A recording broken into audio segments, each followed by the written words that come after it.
Guys welcome back to my YouTube channel. र आज म भिडियो बनाउँदैछु 12 गाउँ मुभीको बारेमा। र यो 12 गाउँ मुभी रिलिज भएको करिब 8 महिना जति भइसक्यो।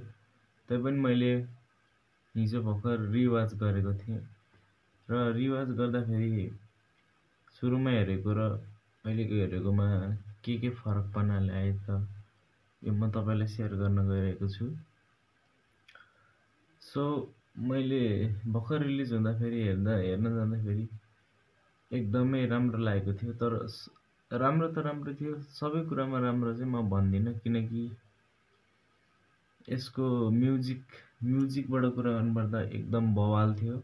यो म्युजिक डाइरेक्टर नेपालको त हैन, इन्डियाको हो पक्कै पनि।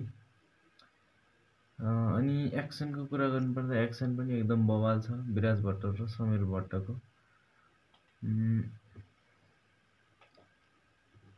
अरु कुरा गर्नुपर्दा स्टोरीकोमा चाहिँ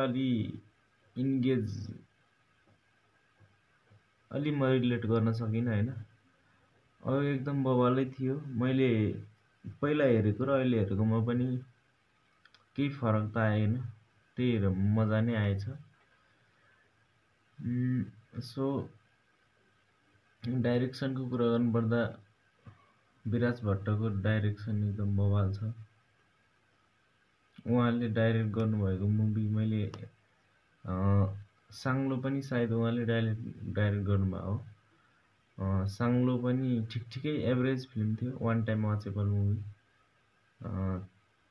त्यति इन्गेजिङ त्यो पनि थिएन। 12 गाउँ चाहिँ त्योभन्दा जेहोस् राम्रै बनेको छ भन्ने। अब 8 महिना अगाडिको र अहिलेको एक्सपिरियन्सको कुरा गर्नुपर्दा चाहिँ त्यो बेला म थिएटरमा हेर्न गएको थिएँ र त्यति बेला थिएटरमा हेर्नु र ओटिटीमा हेर्नुको फरक नै हुन्छ नि।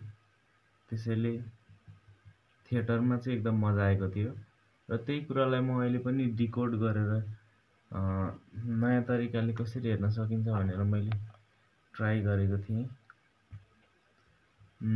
मैले अहिले हेर्दाखेरि पनि भाइब चाहिँ आएको छ हैन, तर थिएटरमा जस्तो मजा चाहिँ आउँदैन।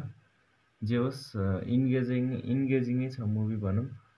र नयाँ मान्छेहरू कसले भिडियो हेर्दै हुनुहुन्छ, उहाँहरूले 12 गाउँ मुभी हेर्नु भएको छैन भने म हजुरलाई सजेस्ट गर्न चाहन्छु। यो मुभी नेपालमा बनेको चाहिँ बेस्ट इभर मेडै हो है। फेरि नेपालमा यतिको एक्सन मुभी बनेको छैन नै भन्छु म। त्यसैले हेर्नुभएको छैन भने आजै हेर्नु होला। र मैले पनि फेरि 2 चोटि हेरिसकेँ, मलाई पनि एकदम राम्रो लाग्यो। सबै कुरामा राम्रो नभए पनि नेपालमा यतिको मुभी बन्नु भनेको प्राउडको कुरा हो। त्यसैले सबैले रिवाच गरिदिनु होला र च्यानलमा नयाँ हुनुहुन्छ भने सब्स्क्राइब गरिदिनु होला। म आउने छु यस्तै इन्ट्रेस्टिङ भिडियो लिएर। त्यति बेलाको सम्मको लागि नमस्कार, बाई बाई।